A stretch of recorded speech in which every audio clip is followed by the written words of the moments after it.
We are here in the matter of Monique Cooley versus Jasmine Jackson, case number 23-09874PH.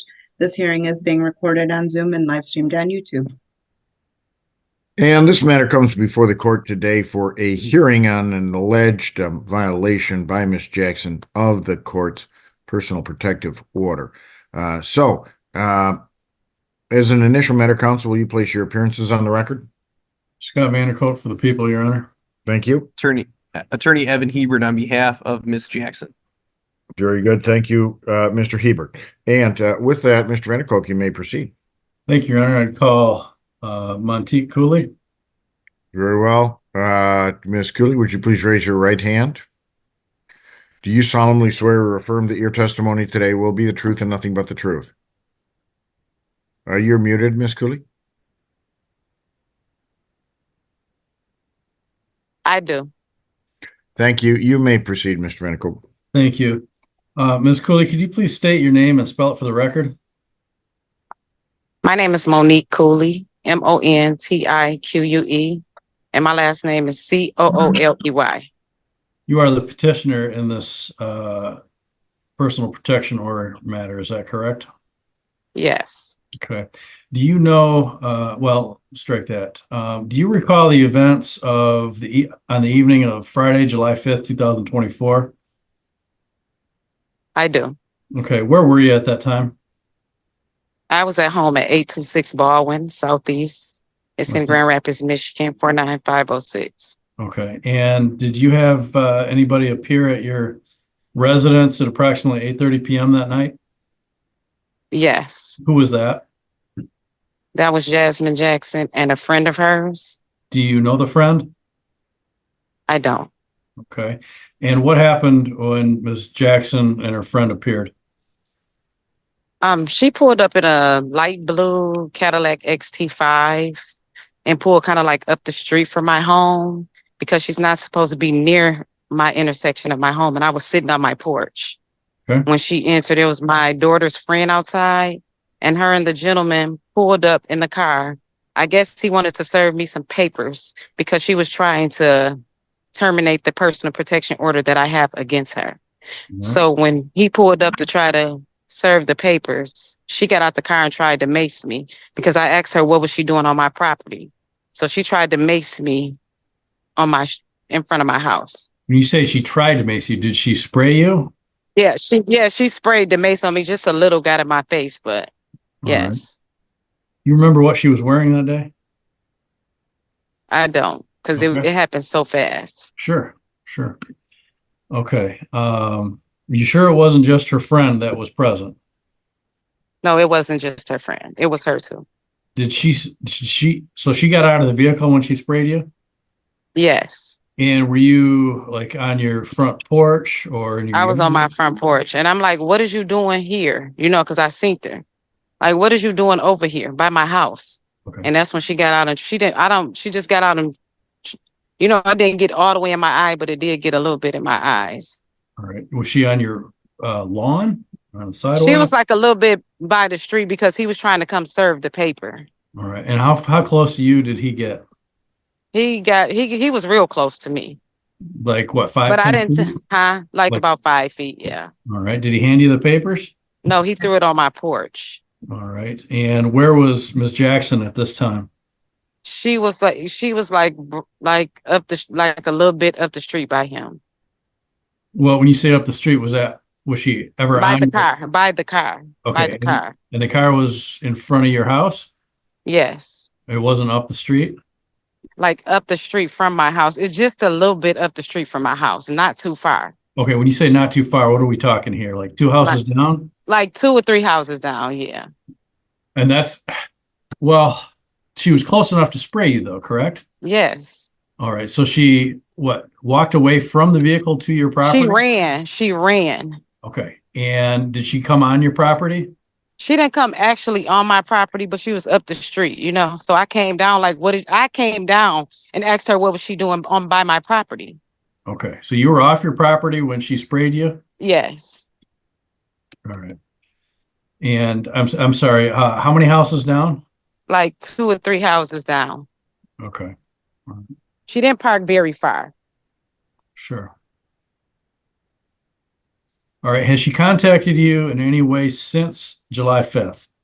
She was playing on my phone numerous of times about him if they get into a situation, but just playing on my phone, making threatening phone calls and stuff like that. Okay, when you Just say saying what she playing on gonna your, do to me when she see me. when you say playing on your phone, was she texting you? No, calling no caller ID calls on my phone. All right. Had you blocked her phone number? I don't have her phone number. I don't know how she got my number. I don't know if she got it out his phone and started calling my phone, but I don't have her number. Okay. I have no parts of that girl. All right. I just wish she'll leave me alone and just leave it at that. Just leave me alone. About how many times has she contacted you on the phone since July 5th? Probably like 4 times, just like 4 times. Okay. And what was the most recent time? She hasn't called in like a month or so. It's been like about a month. All right. And how has this affected you, her contact?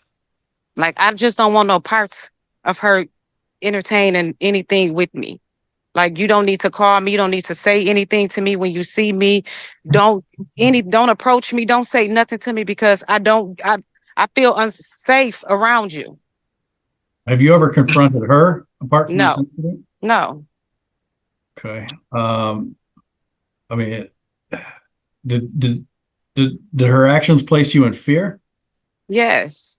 Okay. She's been doing this over a year, over 2 years. It's getting tiring. Okay.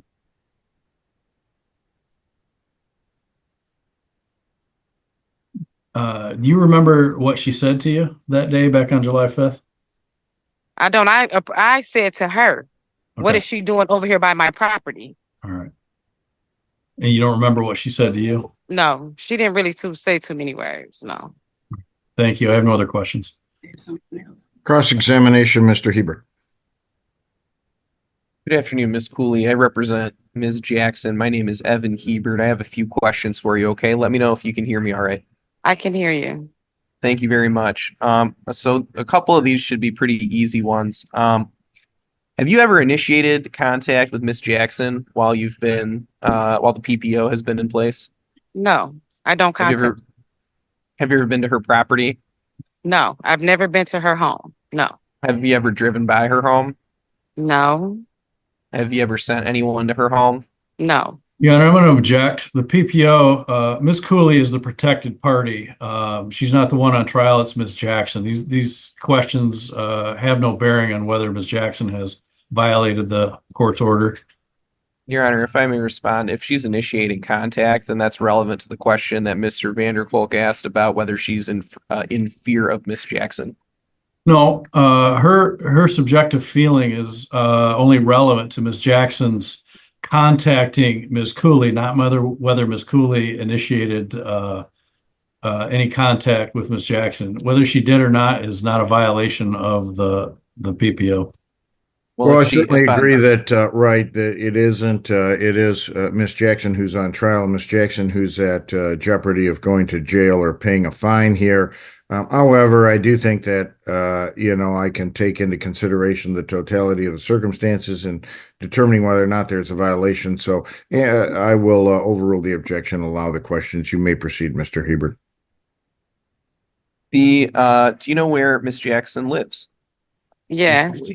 Yes. Have you ever been to that location?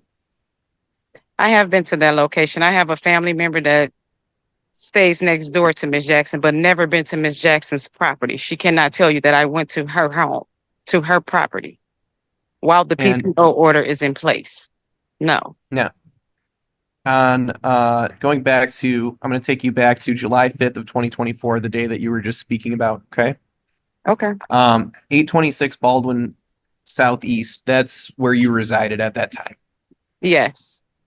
And did you have any video cameras or other recording devices at that home? Well, my camera is messed up at my home right now, and I'm at work, but my daughter's friend was at the house when this happened, but I didn't know she needed to be here because I am at work right now. So there is a camera there. It's a camera, but the camera is broke. How long has the camera been broken for? It's been broken for a while. So it wasn't working on July 5th. When was the last time it was working? It's broke. I don't know. It's been a while since it was working. Have you July made 5th, any it was not efforts? working. July 5th, it was not working. Have you made any efforts to repair it? No. Prior to July 5th, when did you find out that the camera was broken? I been knew that it was broken because the type of internet that I need for that camera. What type of camera is it? Objection, relevance.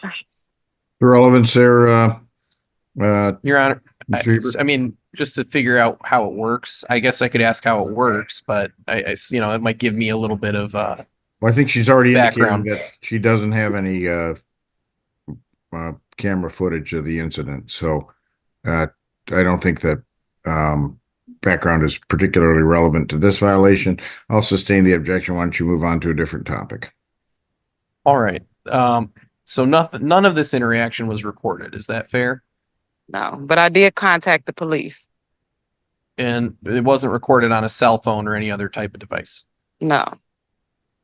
The contact you had with police, did anyone come out? No, because when I called to make the report there, I told them that I already had a personal protection order against her. And they told me I need to go down to the court if she was not still in the area or in front of my home. Did you tell them that you'd been maced? Yes. And they still told me to come, that if I didn't need no emergency to go to the hospital, then I needed to contact the personal protection order, which I did. Did they advise you to seek medical treatment? Objection, hearsay. It would be for the effect on the listener, Your Honor, not for the truth of the matter asserted. Then I would object on relevance. Whether she got Response on relevance, Mr. Hebert? If she received medical treatment, that would be relevant to know if there are records of her having mace in her eye, as she just testified. Well, he could ask her if there are records, but still, it's irrelevant to whether Ms. Jackson was in her presence and violating the PPO. I will overrule the objection. Obviously, whether or not she, actually had some impact from the mace and the severity of that impact could indicate the closeness and the veracity of her statements. So you may proceed, Mr. Hebert. So just to back up a little bit, Ms. Cooley, were you advised to seek medical treatment? Yes, they did say that I can go to the emergency room if I needed to, but I did not. And I didn't you need did to not. seek medical attention. I did not. Was there any physical or visible injury? No. So your eyes weren't red or anything like that? They was a little red, just a little, because the way that she maced me, it didn't get all in my eye. It ain't like she just did it front in my face. She just maced and ran back to the car. How far away was she when that took place? She was not so close, but not far from me. She wasn't far. It was enough to get in my eye.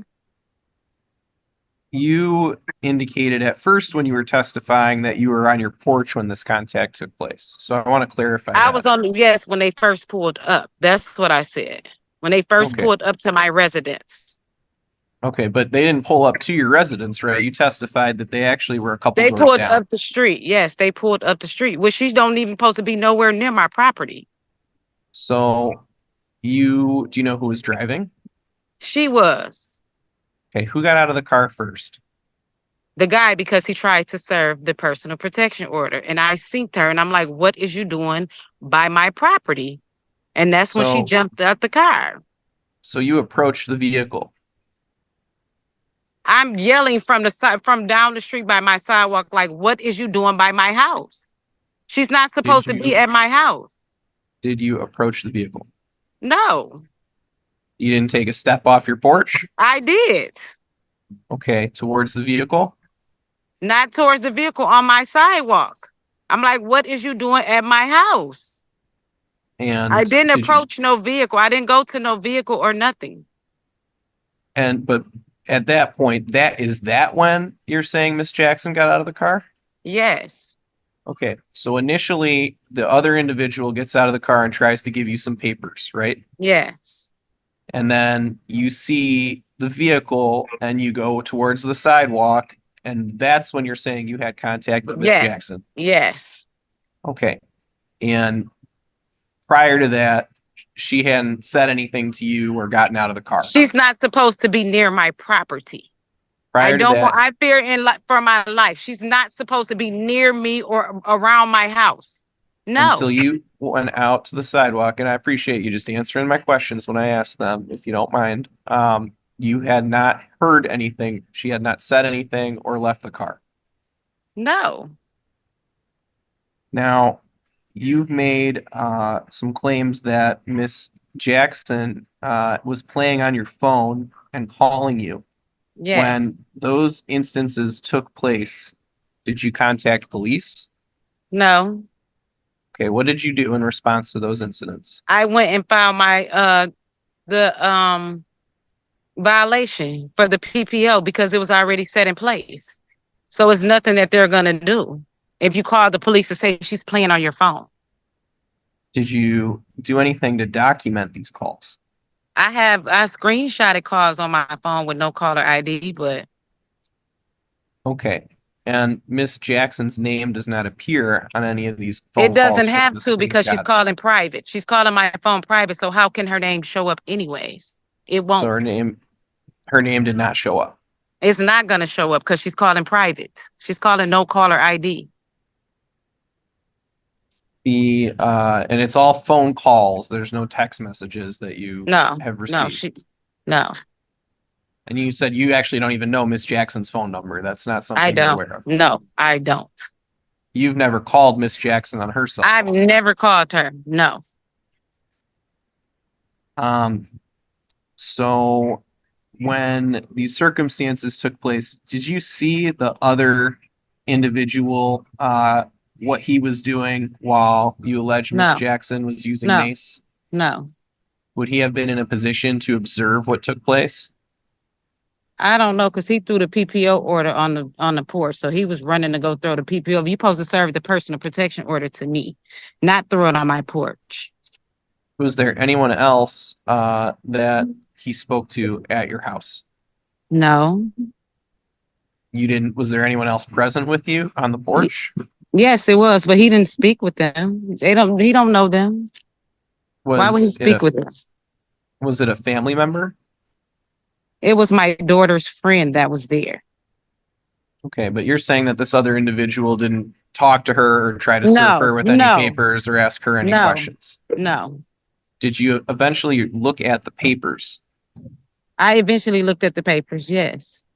Do you have them still? No, there's no need Do for you- me to have them. Do you know what they were?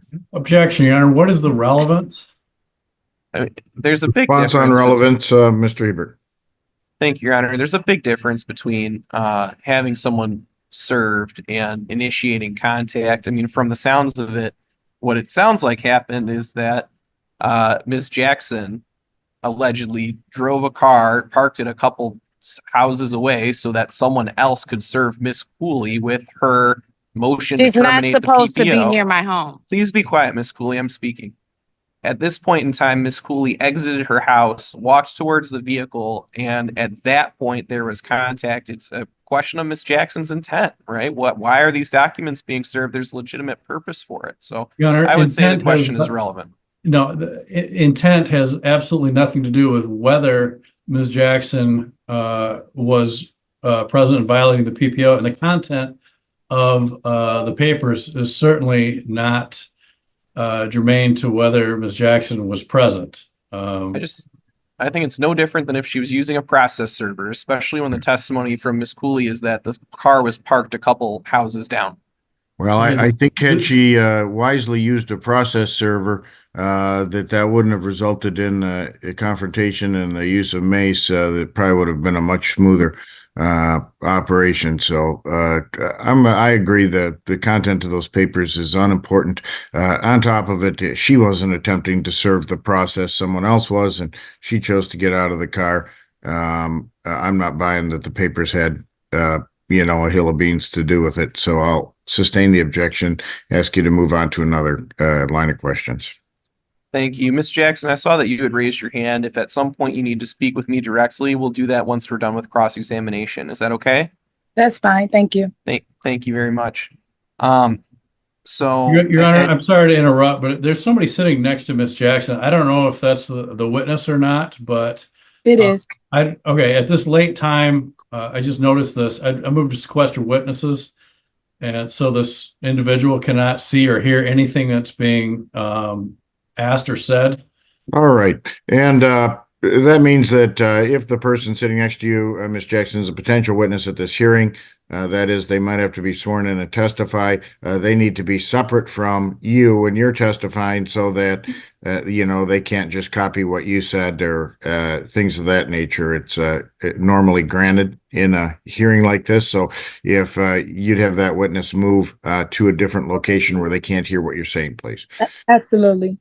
Thank you. and that individual looks like they've walked away. Can we identify who that was? His name is Nazir Pettis. How do you spell that?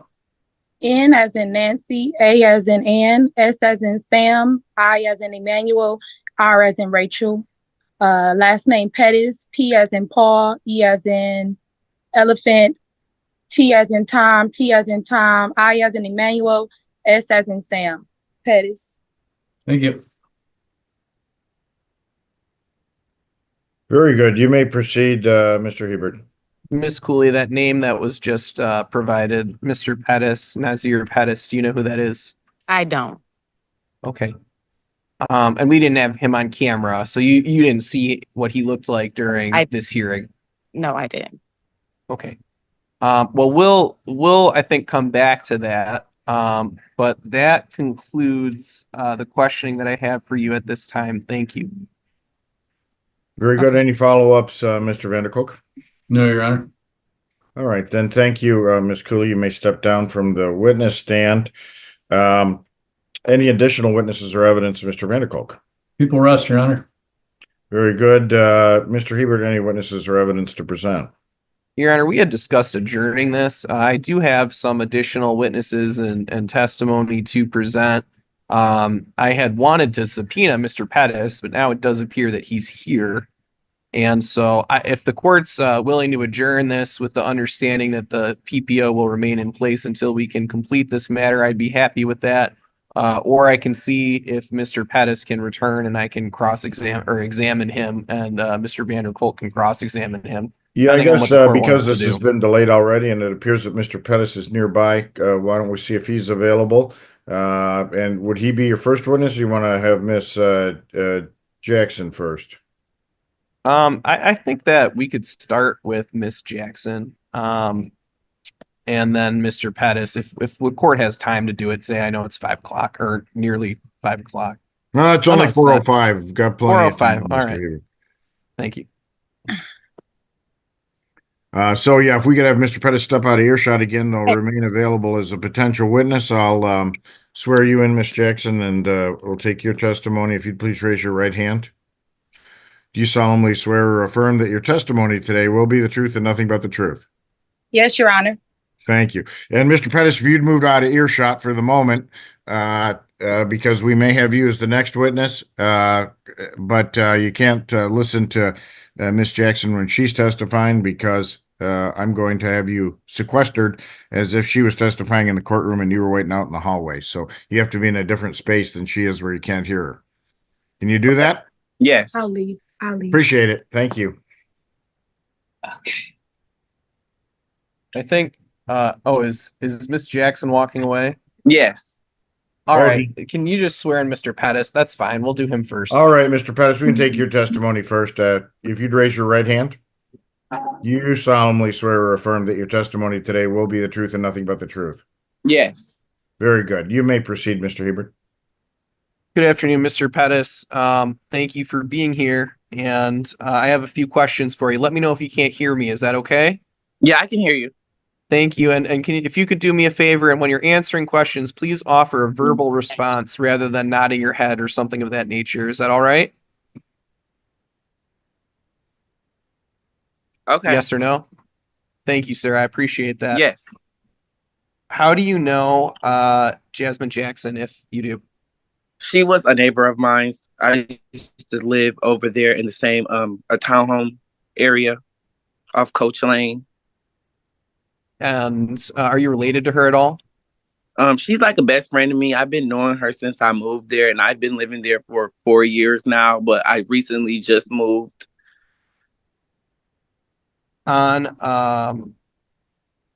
So let me ask you this. Did you have any involvement in the matter between Miss Cooley and Miss Jackson? Pardon me, it was skipping. Yeah, it looks like your internet's not doing super well because your red bar is on the bottom of my screen, but we'll power through and see if we can get the questions in, okay? Okay. Are you familiar with Miss Cooley at all? I have known her to be over there where Jasmine Jackson was living on Coach Lane. Yes, I have seen her before, yes.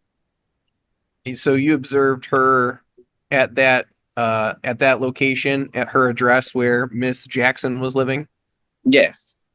And do you know about when that was? I want to say around like last year of like October-ish, I want to say.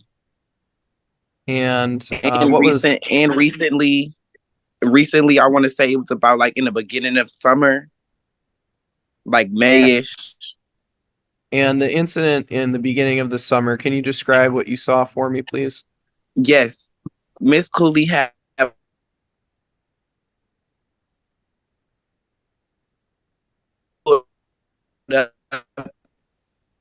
and Durango outside, stuff like that, and being very verbal to her as Jasmine Your was Honor, in her I could home. not hear the witness's testimony. It was broken up. Could we have him repeat that, please?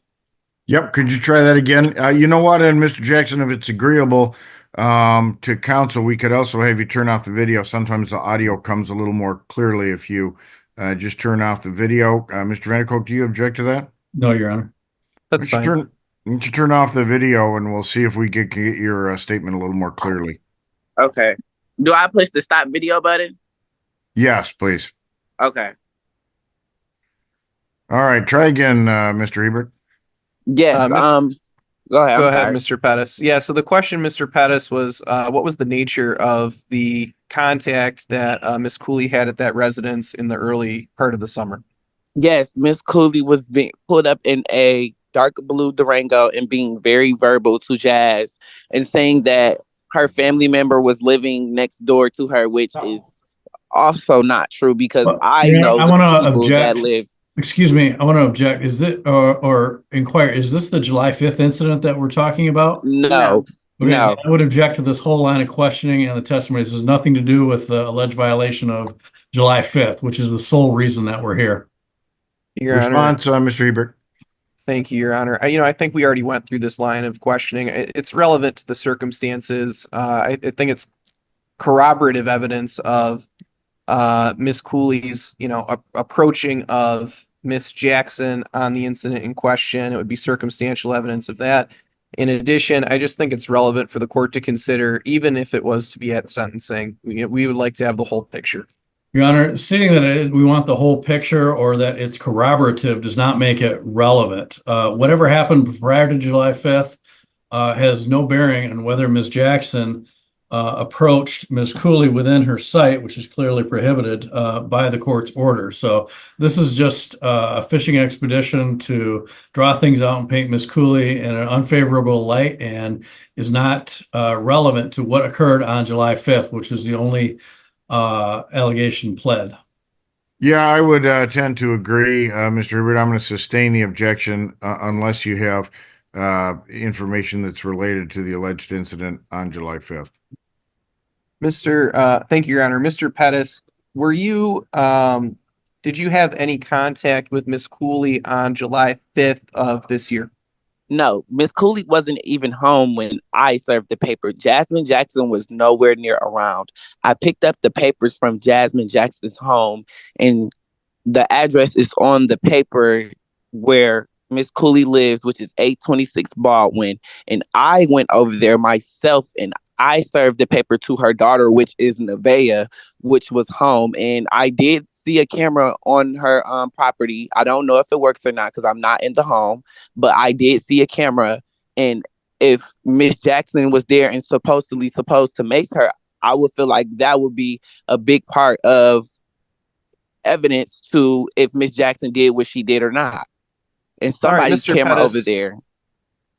Thank you, Mr. Pettis. I'm going to break this down a little bit further for you with some clarifying questions, okay? Hmm.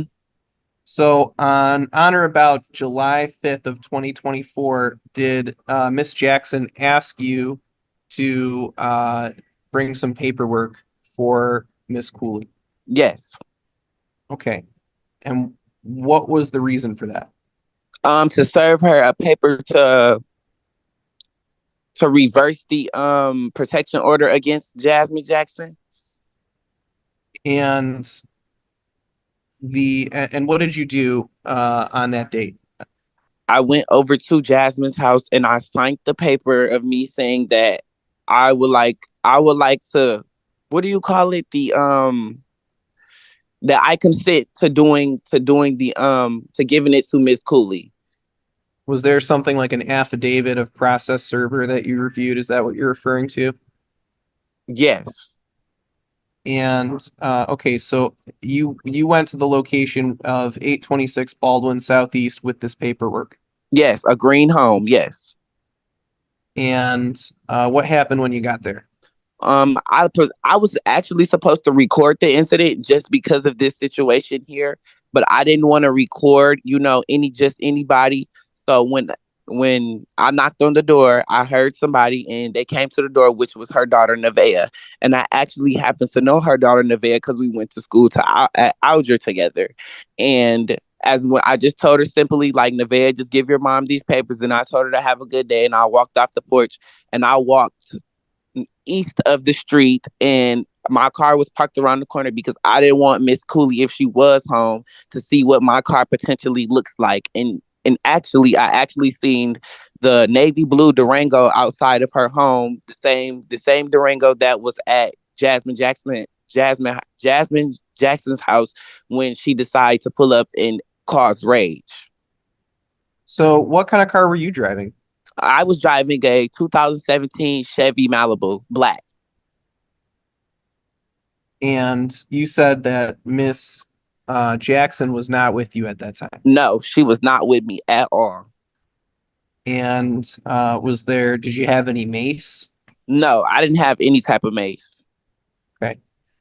And did you have any contact with Miss Cooley? No, not at all. And what ended up happening to the papers? I ended up giving them to her daughter. And did you have any conversation with her or anything? You don't have to tell me what she said, but did you No, speak with not her? at all. I literally just simply said, Nevaeh, give these papers to your mom. She said, okay. And I said, thank you. And I said, have a good day. And she said, you have a good day also. And she closed the door and I walked off the porch and I walked down the street eastbound and walked around the corner and got in my car. You lying. I'm sorry. Was there something else? Was that Miss Cooley talking? I didn't hear that. Sorry. Okay, so at that point, there was no confrontation or anything of note. This went relatively, would you say, peacefully? Yeah, it went very peacefully, yes. Because if it wouldn't have, I would have called the police because I was by myself. And what did you do after you were done with the activities you just described? I literally called Jasmine and I told her that it was delivered and it went approachably right in the right way. Nobody got hurt. Nobody had any confrontation or nothing. And I actually told her Miss Cooley was not home and I gave it to her daughter. And if that was okay, and that was it. And so you said you called her on her phone using your phone? No, I called Jasmine Jackson off my phone and told her I gave the papers to her daughter and basically made sure that that was okay. And I told her that everything went smoothly. Nobody got hurt. Nobody wasn't verbal or nothing like that because her daughter knew me. And I'm a well-known person around this No, city. I'm going to object at this point. It's non-responsive and it's not relevant to what occurred. Any actions right. that Mr. Pettis may or may not have taken after he allegedly served these papers.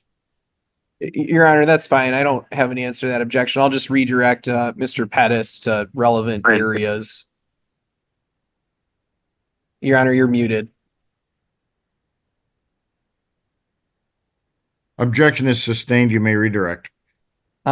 So we were talking about a phone call you made to Miss Jackson confirming that the papers had been provided to Miss Cooley's daughter. Do you know about when that phone call took place? Yes, it took around like, I want to say like 8:30ish, because it took me a minute to get to her house anyway, because like I said, we live in Kentwood. Your Honor, once So again, this isn't relevant to what Yes. happened. Whether a phone call was made or not, what time it was made, who it was made to, it has nothing to do with whether Ms. Jackson violated the court's order. Response, Mr. Hebert. I disagree on that count, Your Honor. Obviously, if they're not together and he's calling her, then that would be circumstantial evidence that she was not present at that location. So my next question That's to him, been established, Your Honor, and it's repetitive at this point. well, I think it's a credibility issue, right? I mean, if he's got a phone call that he made to Miss Jackson around that time, then we can establish a timeline that they were not together at that period of time when he made the phone call, and that she therefore was not in his car. That's been established, and it's unduly repetitive at this point. I agree that there is potential relevance if he's going to say that she wasn't with him and that instead he called her to confirm. I'll overrule the objection. You may continue, Mr. Hebert. Just briefly, Mr. Pettis, and we appreciate everyone's time. That phone call that you made, around what time was the phone call? I would say around like 8:30ish, 8:40ish. In the morning or in the evening? In the evening, like right after I got done serving the paper. Okay. And do you still have your cell phone that you used to use back then? Yes, I do. Do you think that you could look into your phone records, and if you did, you'd be able to find a record of that call? No, not at all, because I make a lot of calls and stuff like that, so I could probably look, but Jasmine probably can, yes. All right. Well, maybe we'll follow up on that. I appreciate that. So at any point in that day, did you observe Miss Jackson having any contact with Miss Cooley? No, not at all. Did you observe Miss Jackson use mace on Miss Cooley? No, not at all. And mace is a spray. So if anything, if she was there allegedly, which she wasn't, because I was there serving the paper, the wind would have blew mace Your in Honor, my face. I'm gonna object. He's not an expert in mace, and mace comes in all different forms. He can't testify as to what may or may not have happened regarding this. This is beyond the scope of his observation. Mr. Pettis, just try to answer the questions. I appreciate your testimony today. I'm sorry for cutting you off, Your Honor. There's a slight delay. No, I tend to agree with Mr. Vanderkolk on this one, and we'll ask you to redirect Mr. Ebert. Have you, Mr. Pettis, ever observed Miss Jackson call Miss Cooley on the phone? No, not at all. Have you ever observed Miss Jackson have contact with Miss Cooley at all? No, not at all. But when she came to her home, those are the only times when I have seen contact. Yes, is when Miss Cooley has came to Jasmine Jackson's home at Coach Lane. Yes, that's the only time. But otherwise, no. Have you known Miss Jackson to do things like when I was a kid, we called it star 69, where you call and hide your name? Do you know, does Miss Jackson do that? No, not at all. All right, thank you. I don't have any further questions at this time for this witness. Any cross-examination for Mr. Pettis, Mr. Vanderkolk? Yes, Mr. Pettis, how often are you in Miss Jackson's presence? Not a lot as of right now, because I'm actually going through life crises in my own situation. So I'm not around Miss Jackson right now, presently as much. But yes, I was around Miss Jackson a lot previously before this. Yes, I was. Up until what time? What date? I want to say around like July, around my birthday is when I stopped, really being around. And I moved out of my father's house. Mr. Pettis. Excuse me? Nobody knows when your birthday is. I'm saying I moved out in and Jasmine moved too. So we no longer live there anyway. So we're not neighbors anymore. When did you move out? I moved out around June. I want to say around like June-ish. June-ish. Yeah. And you even before then, you were not with her 24 hours a day, 7 days a week, correct? No, I wasn't with her. No. All right. So you have absolutely no idea whether Ms. Jackson was calling Ms. Cooley when you weren't present, do you? No, but I know for a fact that's no. not Just true. answer the question. Just answer the question. No. You won't answer the question? I'm saying no. I was not around if Right. Jasmine was. You can't say allegedly. You have absolutely no idea whether Ms. Jackson was actually contacting Ms. Cooley outside of your presence, correct? Yeah, I don't know. No. Right. Okay. Before you moved out in June-ish, how long have you known, did you say you've known Ms. Jackson? For about 4 years, ever since I moved there. 4 years. Okay. And so why were you with her a lot? Because she was my neighbor and we became friends just off of, what life situations that happened to us. And my little brothers and her son were very close to each other. And my mother knew her too. So, and my dad. So we were all close to each other. Is she helping you out in your life crisis right now? Yeah. How is she helping you? Helping me get to job interviews, helping me go to Michigan Works, things like that, helping me apply for places and stuff like that. Okay. Is she driving you around? Yeah. Okay. Is she giving you financial assistance? Yeah. Your Honor, at this point, has. I'm going to object. We're getting pretty far afield here. I mean, I understand that the point that Mr. Vanderkolk's trying to make, but I don't know that we need to get into his finances. That seems a bit too far. I'm not asking. Well, he's not going to dig any deeper than any help he receives from Miss Jackson. So it does certainly go to any potential bias. I'll overrule the objection. You may continue. Thank you. I'm certainly not going to get into his finances. I'm just asking about assistance.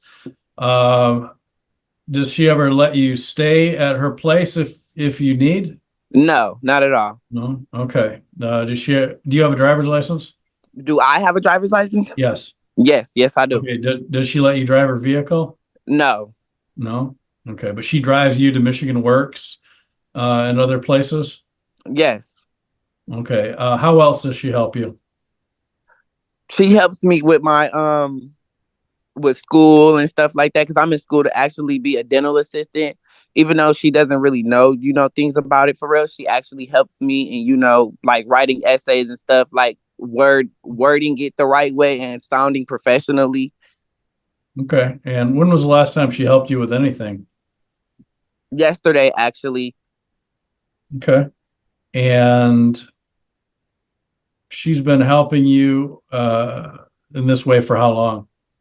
For about three years now. 3 years. Wow. Yeah. So you didn't even need a subpoena to be present today and testify on her behalf, did you? No, not at all. I'm a great friend to her. Yes. I see. She's that. like an older sister to me. Right. Okay.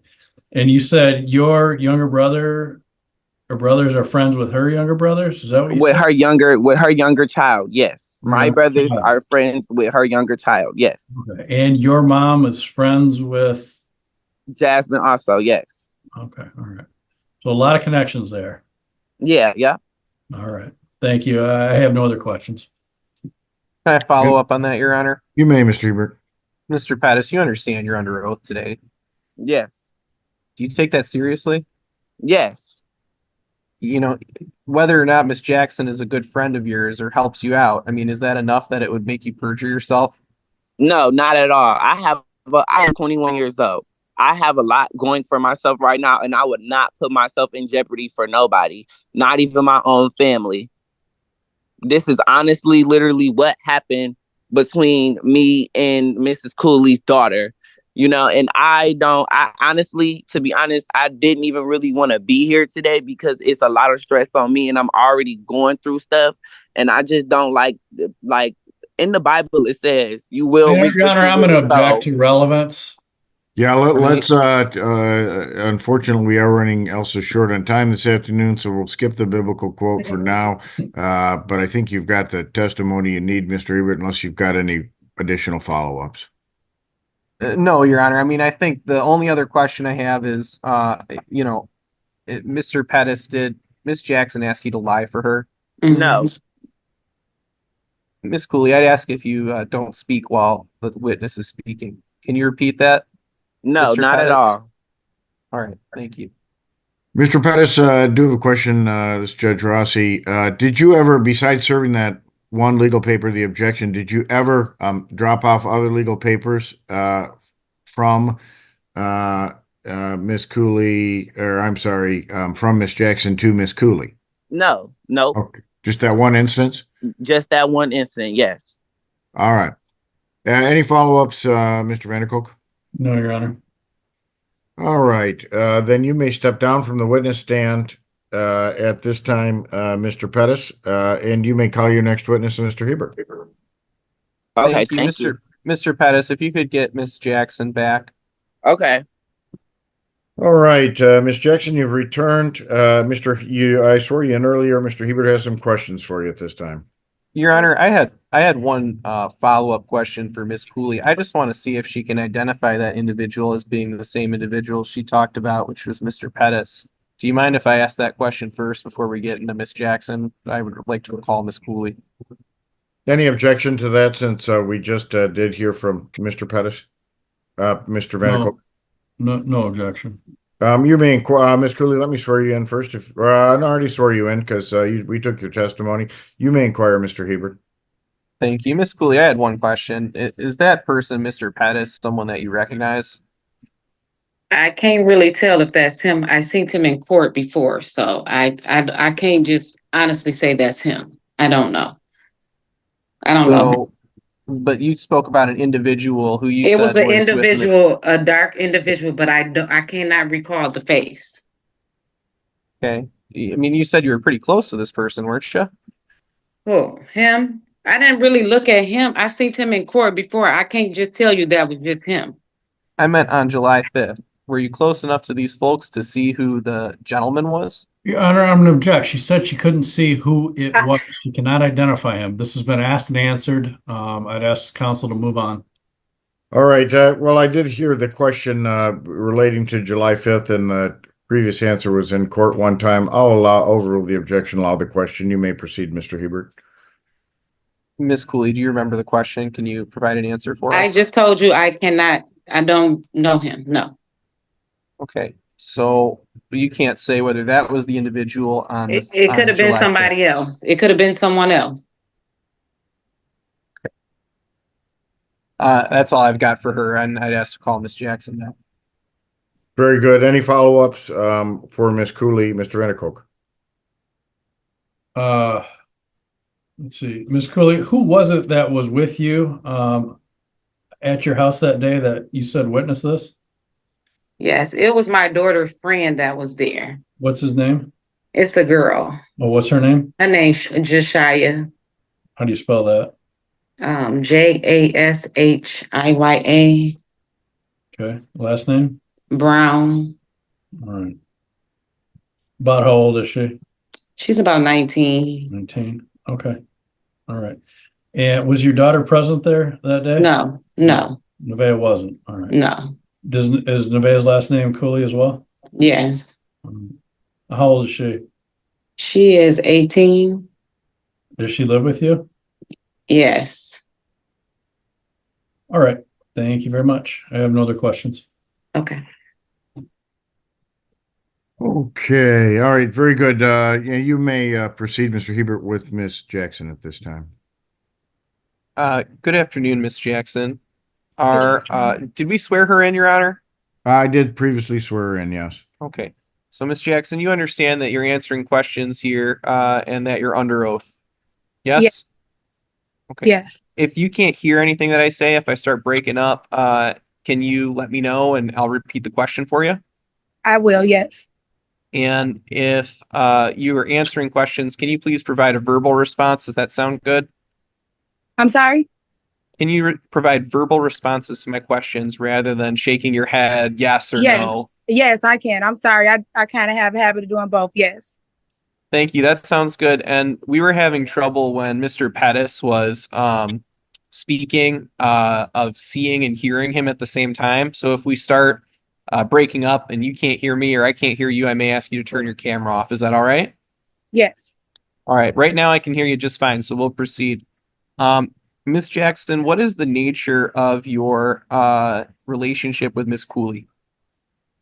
I don't have a definition. Pretty much it's just been a very overwhelming situation that has gone on for some time now, I should say. And how did you come into contact her in the first place?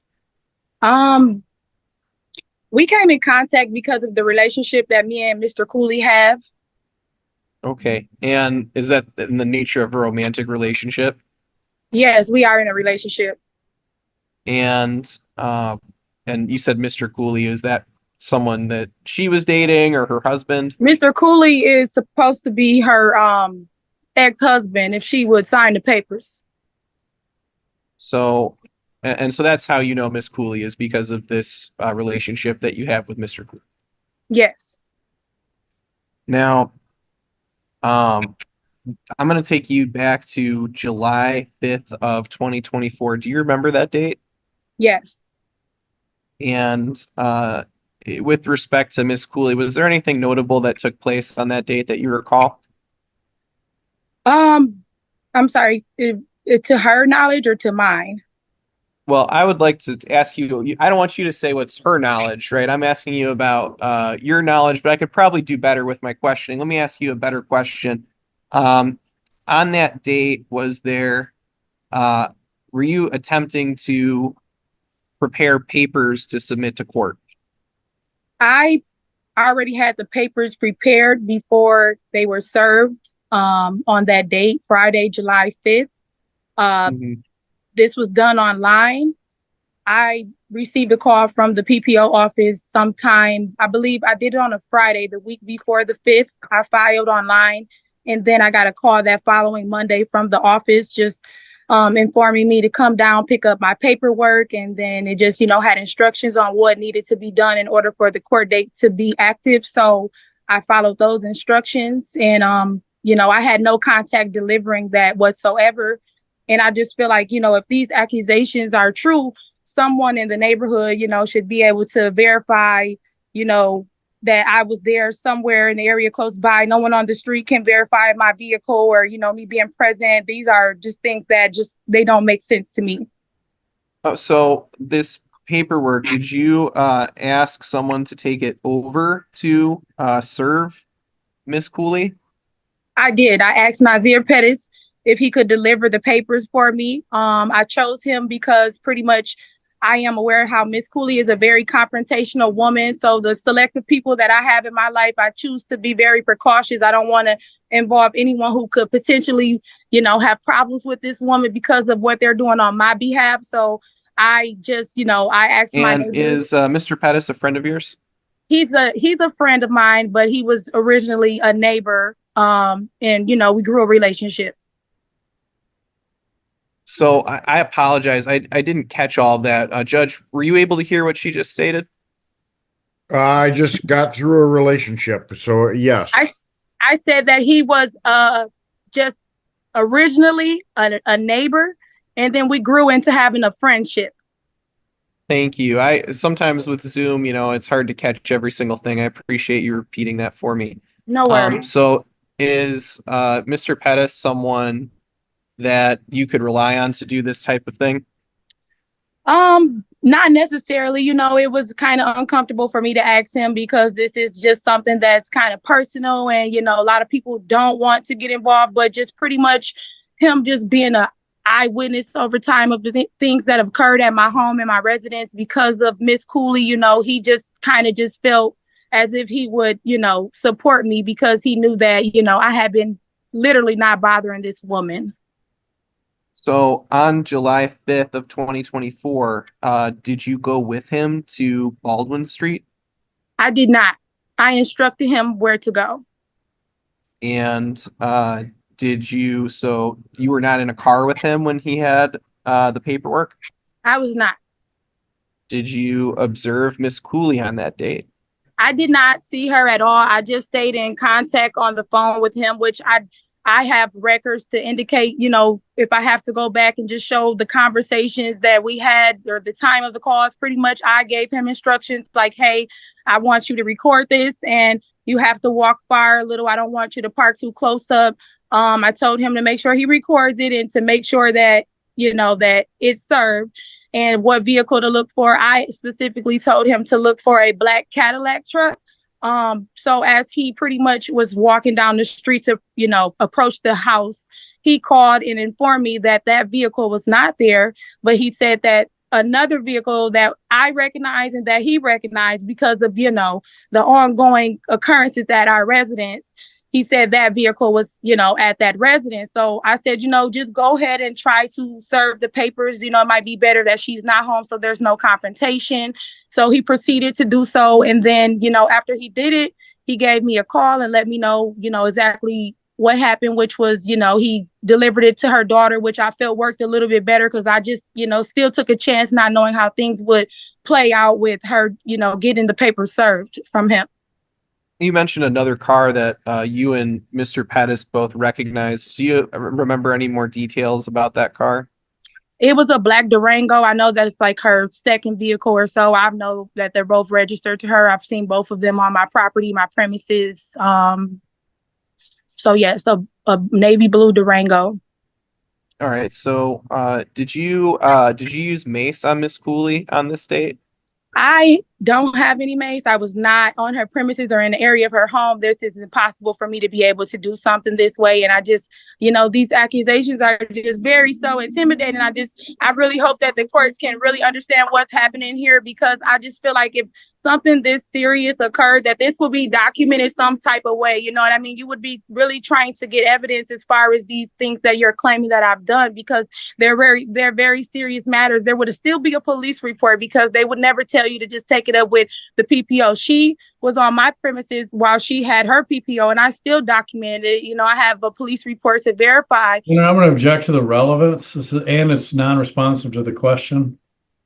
I think I'll direct the witness to move on to a different area, Your Honor. The objection sustained. You may redirect.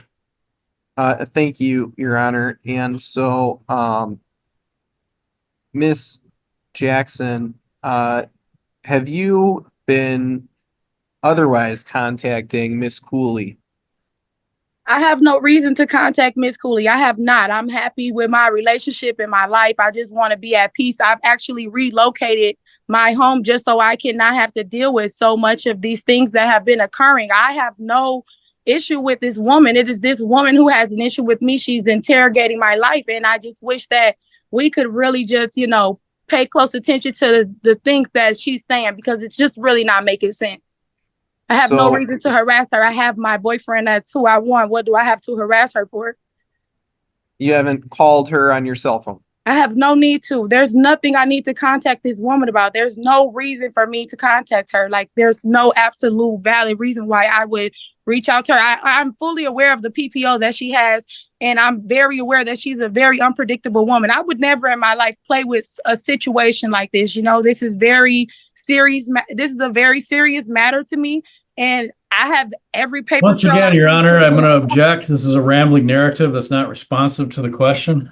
Yeah, I'll direct you, Ms. Jackson, if you would just simply answer the question in a few words, if possible. We are also growing close to our 5 o'clock close time here. Mr. Ebert, you may ask your next question. Are you afraid of Miss Cooley? I am afraid that she's unpredictable. I don't know what she's capable of, so I would say yes. Is that what led you to change your residence? It is. I was being harassed. I was being vandalized. I was just having so many things occur that it was unsafe for me and my child to be there. So I had to relocate after 5 years of being at my home. Yes. All right. I don't have anything further for you at this time, Ms. Jackson. Thank you very much. I think Mr. Vanderkolk may have some questions for you. Okay. You may go ahead, Mr. Vanderkolk. Thank you. Ms. Jackson, do you have your own vehicle? I do. Okay, what is that? I have a Buick LaCrosse, a CXS. Okay. How long have you had that? I've had that vehicle since November of 2020. All right. We've heard Mr. Pettis testify that you've known each other for 4 years and that you help him out financially. Is that true? I wouldn't necessarily say financially. He's just a little bit younger, and I can help him out whenever I can, as far as gas money or as far as a meal he needs, just those type of things where someone is just supporting him. Well, he said you supported him financially. Is it true or is it not? I mean, I consider that financially if I'm, supporting a meal and I'm giving him gas money. I guess you would consider that financially. Yeah, cash. All right. Do you help him study? If he has any questions, he can give me a call anytime. If I can help, I always will. Oh, has he done so? Has he asked you to help him study? He's called me a few times. Maybe I've been busy or so. It's kind of been last minute. I usually tell him, if you need help with, something that's serious or like important, let me know ahead of time so I can arrange my schedule to make sure I take some time out to help you. Judge, we lost petitioner. Nope. Okay, let's give her a chance to get back in. Thank you, please. I can try calling her, Your Honor. She just popped back in. Yep. No, I think we have, it looks like we have Ms. Cooley back. So you can proceed with your questions, Mr. Hebert. No, I was cross. Oh, that was cross-examination? Yeah. Yep. Go ahead, Mr. Venico. Okay. Ms. Jackson, you said that if he asked, you would or you will tell him to, just give you a call to help. But my question is, have you helped him study consistently as he's testified to? I've helped him, yes. How have you helped him? Just with whatever questions he has. If he calls me and he needs some help with something, then I'll give him my best advice. Okay. And where have you driven him? I've helped him jobs and just like applying for places to live. He's been going through a situation where, well, I guess that's pretty irrelevant, but I've been helping him just with those things mainly. How often have you helped him with those things? I mean, a handful of times. I'm not necessarily counting, but he pretty much is independent, so he doesn't need me to do everything for him. But if he needs my help and I'm available. Okay. And you're helping him through his current life crisis?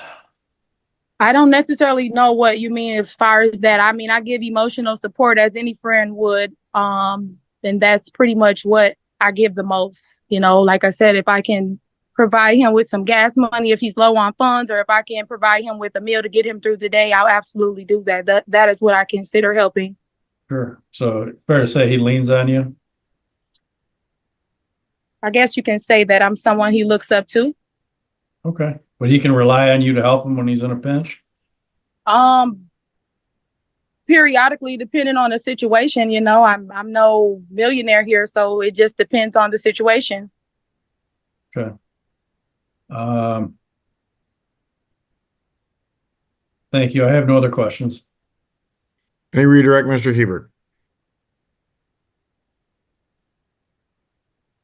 Miss Jackson, did you ask Mr. Pettis to lie for you today? I did not. Can you understand that you're testifying under penalty of perjury? Yes? Absolutely, yes. Is that serious to you? Very serious. Is everything you told us today the truth? Absolutely, yes. All right, nothing further. Very good. Thank you, Ms. Jackson. Then you may step down from the witness stand. Any additional witnesses or evidence to present at this time, Mr. Hebert? Your Honor, we had a discussion. I just want to make sure, because some of this occurred while Miss Jackson was not watching. I had asked to present some evidence about other times that Miss Cooley has attempted to contact Miss Jackson.